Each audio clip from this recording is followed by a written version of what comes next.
Good afternoon, everyone. So this is how to connect to a different data sources from Google, Chrome, and other sources. So first, pupunta ka dito sa my the Excel. Open nyo muna Excel nyo. Ito. Then, punta ka dito sa my data. And then, pag nakapunta ka sa my data, i-click mo na itong new query. Then, from other resources. So, ito, from web. So, kailangan meron ka ng nakahandang link para dito. Kunyari, ito. Kunin natin yung link ng saan ito. Ayan. Then, lipat tayo sa Excel. Paste natin siya dito. Then, i-okay mo lang yan. And after nyan, may lalabas dito ng mga tables. Pwede ka mamili dyan kung anong table gusto mo kunin. Kunyari, ito. Try natin itong kunin. Itong table 0. Tapos, i-click mo na itong load. Then, ito na siya. Ito na may itsura ng Excel nyo. So, yung importance na ito is hindi mo na kailangan imano-mano yung paglalagay ng database sa Excel. Ang gawin mo na lang is ikukunin mo yung link, tapos ikukunin mo siya dito sa mismong Excel, sa mismong query.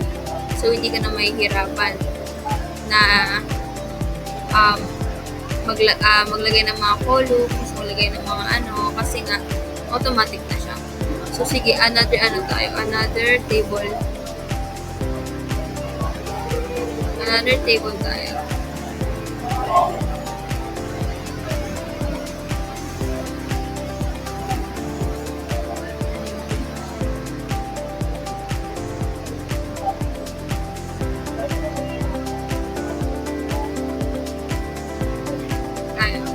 Another table tayo.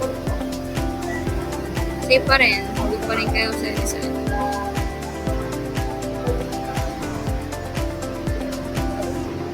Table 1 naman tayo. Table 1 naman yung kunin natin. So, ito lang siya. Ayan. Ganyan lang siya. Ganyan na siya gawin. Okay, tingnan pa natin yung table.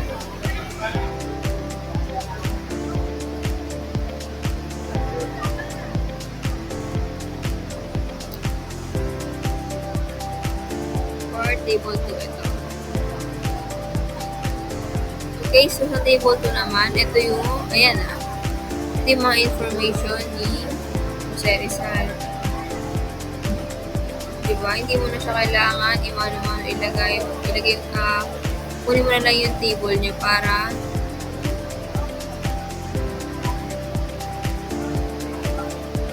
yung si Excel na yung mag-segregate. Try natin iba. Search tayo database.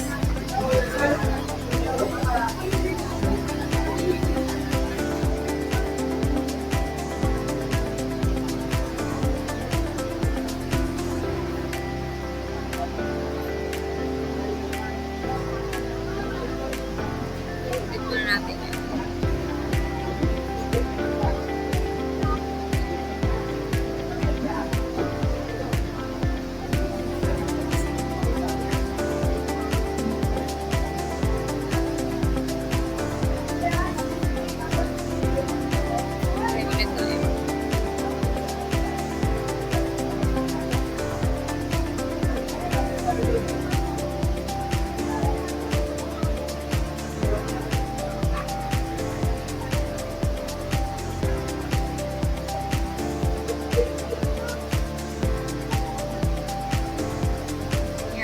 Ito, since ito lang nandito, ay pindutin nyo.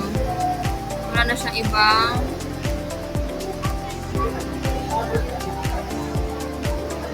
wala na siyang ibang table. So pag wala na siya ibang table, hindi nyo na siya pwedeng magawan pa ng ibang Excel kasi ito na yung mismong Excel niya. So, hanap tayo mas marami.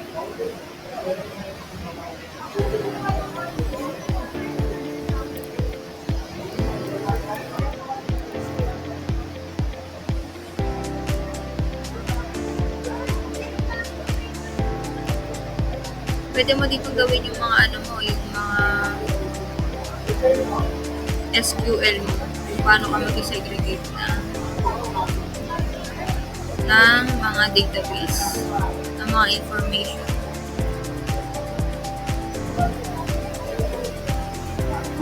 Tingnan natin kung may, ayan, marami na table. Tingnan natin itong table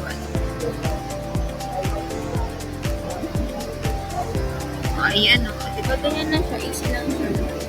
So, ganun na talaga yung gagawin niyo. So, ayun. That's it.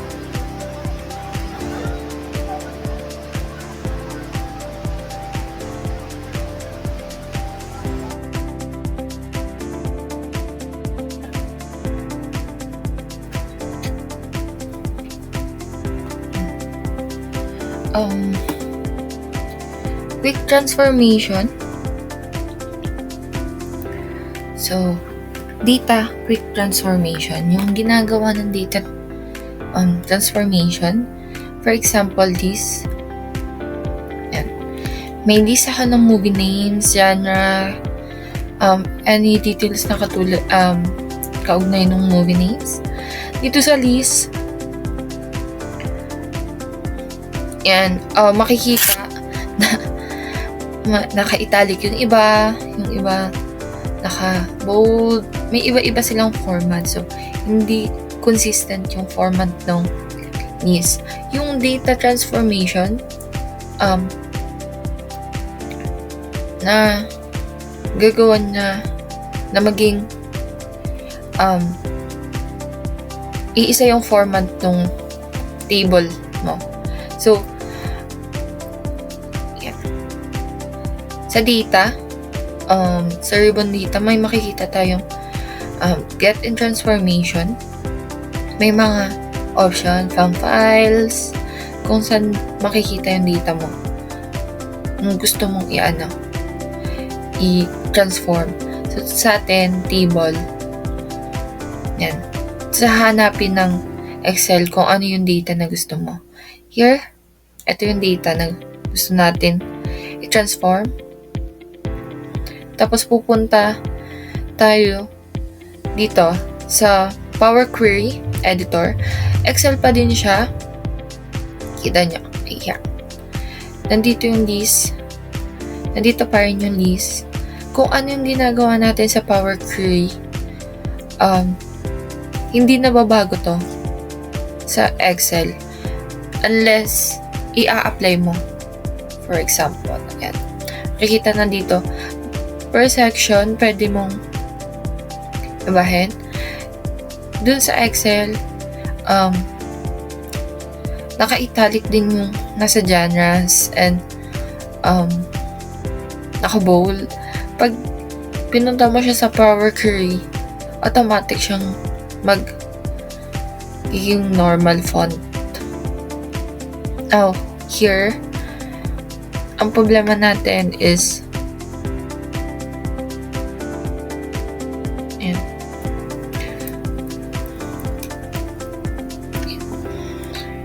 problema natin is may mga space yung names. Yan, may space sa unahan. Ganyan.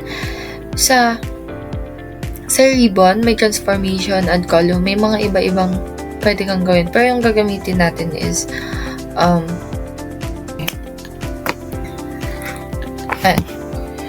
for example, sa Power Query, sa format, sa transformation ribbon, may makikita tayong format sa text column. Dito, pwede natin i-select kung ano yung gusto nating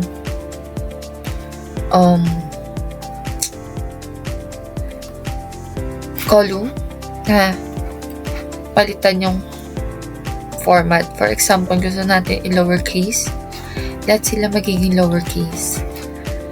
Or kaya naman uppercase, lahat sila magiging uppercase. So, palitan natin ng capital each word. So, lahat sila capital yung each words start nila. And then, paano naman itong mga space per words? Medyo iba. So, sa transformation ribbon, may sa any column, meron dito replace values. Pindutin natin yung column, replace values. Dito, papahanap mo kay Excel kung yung value na gusto mong palitan, tapos yung gusto mo ipalit sa value natin. For example, hahanapin ni Excel yung tatlong space, papalitan niya yun ng isang space lang between words. Then, umayos ng onte. Yun, kasi tatlong space lang. Then, ulitin natin.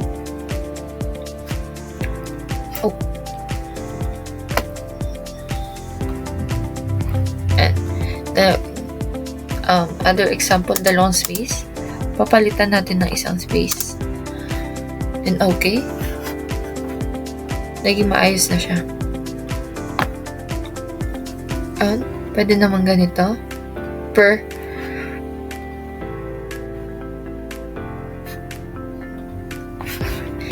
Then, pwede din sa replace values pa din.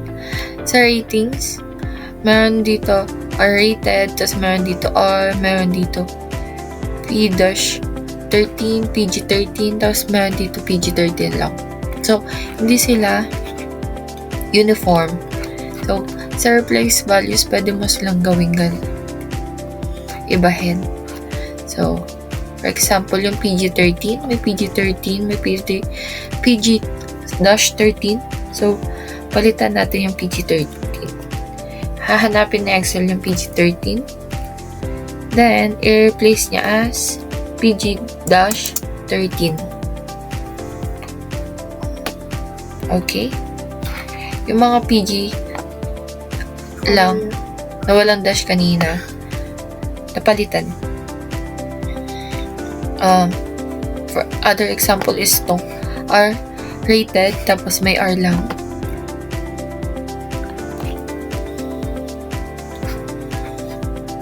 Hanapin niyo yung R lang, or hanapin yung R rated.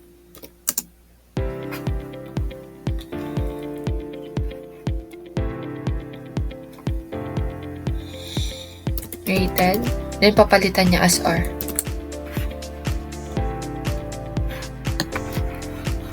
Then, case sensitive ang values. See, may hindi napalitan here kasi magkatabi yung dash niya. Same with this. So, kailangan yung values mo is the same values, same format. R place rated R. Then, okay, para mahanap na Excel kung ano yung gusto mong format. So, dito sa gilid, makikita mo kung ano yung changes na ginawa mo. Kanina, change natin lowercase, uppercase, then replace natin yung values ng mga laman. So, paano masisave? Kasi, di ba, kung ano yung ginagawa mo dito sa Power Query, hindi siya nangyayari sa Excel. So, pupunta ka sa home. Sa home, sa dulo, may choose and load. I-click mo lang yan. And then, maglo-load na siya. Yung table mo sa query kanina, maglo-load siya as another sheet sa Excel na napalitan na yung mga values. Ito yung unang sheet natin, nasa sheet 1. Sorry, nasa sheet 2. Pinalitan natin yung mga names. Pinormat natin as uniform. Ayun lang, maraming gamit yung quiz, marami kang pwedeng gawin, i-explore. Pero yun yung pinaka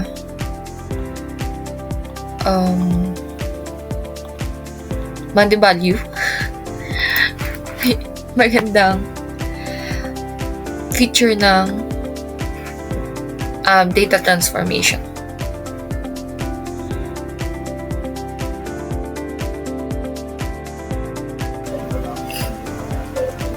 So today, di-discuss ko is about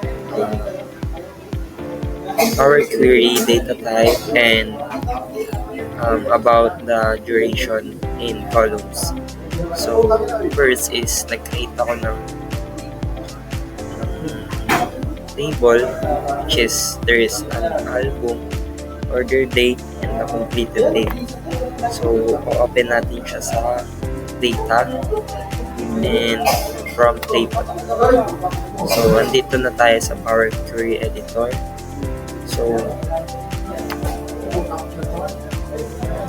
ito, data type niya is date. So pwede natin siya palitan, pwedeng date and time. Pero kapag pinalitan natin siya ng date and time and ito is date lang, hindi siya mag-match. So dapat pareha silang date when it comes sa data type. Para pag gumawa tayo ng column na duration is mag-match sila. So pag gumawa tayo ng column, add column, custom column, custom name is duration, type duration, days, pwedeng hours, pwedeng minutes, pwedeng seconds. So days. So unahin natin yung completed date minus order date, and huwag natin kakalimutan yung parenthesis. So kapag meron na, okay lang natin. So makikita na natin here kung gaano siya katagal before complete. So pwede din natin baguhin yung data type. So pag ginawa natin siyang percentage, magiging percentage siya. So date and time. So, hindi. So ang pwede lang is whole number. So ayun lang ang about sa data type and pag-add ng columns when it comes sa duration. Thank you.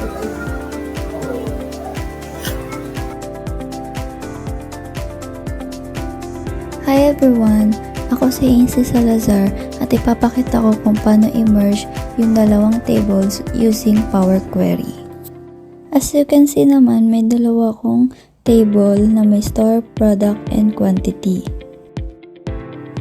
Tapos punta tayo sa data, and then pinutin na yung table. Tapos ipapakita dyan kung gagawin yung table. Ayan, nakita dito din, okay.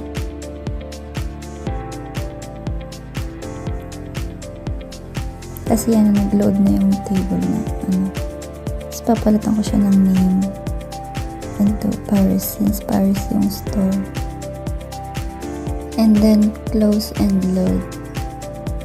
Click mo yan. Yan sa baba.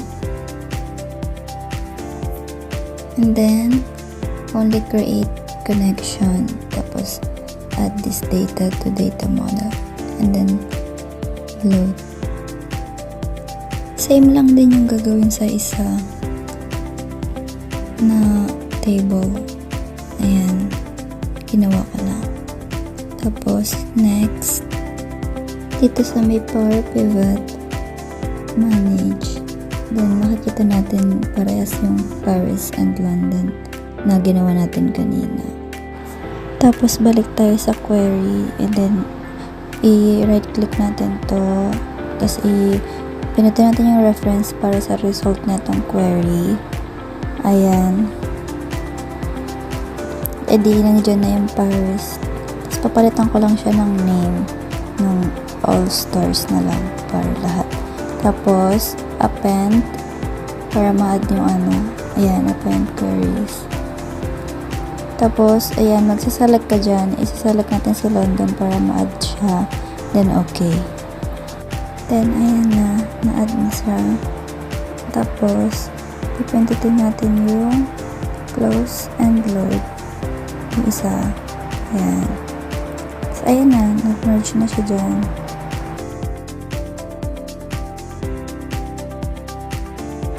Here, may bago akong table at ipapakita ko kung paano i-refresh yung query ng manual at ng scheduled. Okay, right-click natin to, then refresh. Meron naman din dito sa may dyan sa sales data, ng refresh. Ayan. Tapos meron din dito refresh all para lahat na. May other ways din ang refresh dito sa sales data and then properties. Dito meron siyang refresh na depende sa'yo kung ilang oras after tapos magre-refresh siya. Like kung gusto mo, edit mo ng every 1 minute, 5 minutes, 30 minutes, 1 hour, 2 hour. And that's it for this video. I hope you found this useful. Thank you and have a nice day.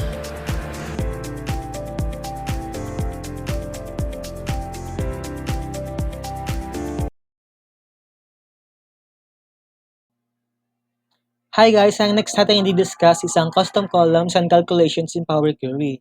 Custom columns and calculations are key features in Power Query that allows user to transform and manipulate data efficiently. By leveraging these capabilities, you can generate new insights, create dynamic classifications, and automated complex calculations directly in the data preparation stage. This minimizes manual work and ensures consistency across reports. So using the custom columns and calculations in Power Query, we can combine or modify existing columns to meet specific reporting needs. Also, we can apply logic-based transformations like categorizations or flagging data based on rules na ginawa natin. Also, we can create unique identifiers or rank orders for better data organization. So, for us to create custom columns in Power Query, we should have created a data set containing, for example, containing sales data with the following columns. So our columns here is the first name, last name, join date, salary, and department. So now what we will do is we will identify if their salary is high, low, or medium. So to start our custom columns and in Power Query, we should select our existing data or table, and then next in the ribbon, we should click the data tab, and under the data tab is the from table slash range or from table range. And then, pag lumabas tong create table na to na prompt, i-click natin yung my table has headers. So, i-okay lang natin siya. So, what we will present in our screen is the Power Query Editor. Lalabas yan. Dito natin i-edit yung query na gusto natin gawin. Ang gagawin natin is creating custom columns. So, ang gagawin natin, di ba, is we will identify if their salary is high, low, or medium. So, we will create another column. To do that, here in Add Column tab, under this is the custom column. We will click this, and when it prompt, magpa-prompt siya ng custom column name natin. So, ilalagay natin is salary category. Dito naman sa custom column formula is yung formula na gagawin natin. Ang gagawin natin is hahanapin natin kung yung salary ba nila is below 4,000 which is low, or between 4,000 and 6,000 which is medium, or greater than 6,000 which is high. So para magawa yon, gagawin natin ang ganitong formula. If salary is less than 4,000, then low, else if salary is less than if salary is greater than tama else if salary is less than 6,000, then medium, else naman kung high, kung wala siya dun sa nabanggit.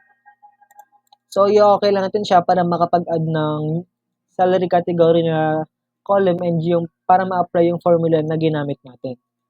So makikita nyo dito na meron tayong medium, medium, high, and low. So 5,000, which is below 6,000, that is medium. Also 4,000 below 6,000 is medium.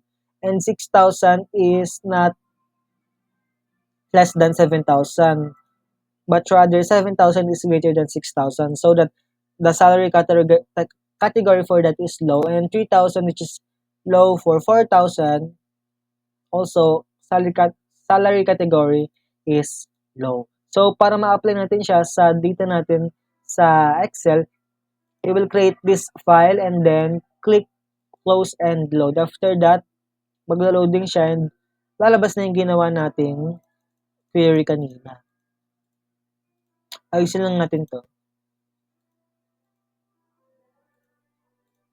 Ayan. So ito yung ginawa nating add column kanina, yung sa Power Query Editor. So kung gusto niyo ulit magdagdag ng isa pang custom columns, uulitin nyo lang yung ginawa natin. So, ang gagawin natin ngayon is magkakaroon tayo ng concatenation. I-concatenate natin yung first name and last name. So, isi-select ulit natin to, and then data, and then in that, we'll select from table and range. So, magpapap ulit yung ating Power Query Editor, and then add column, and then custom column. So, ipapangalan natin dito is full name na lang.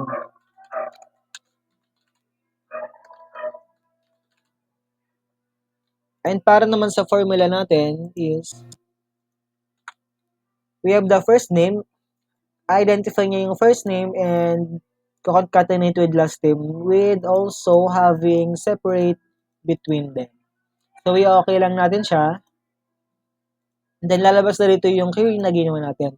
For full name of Alice and Doe, which is Alice Doe, same with others, Charlie Brown, Bob Smith, and Ian Correda. Also, to save that and present in our Excel, close and load.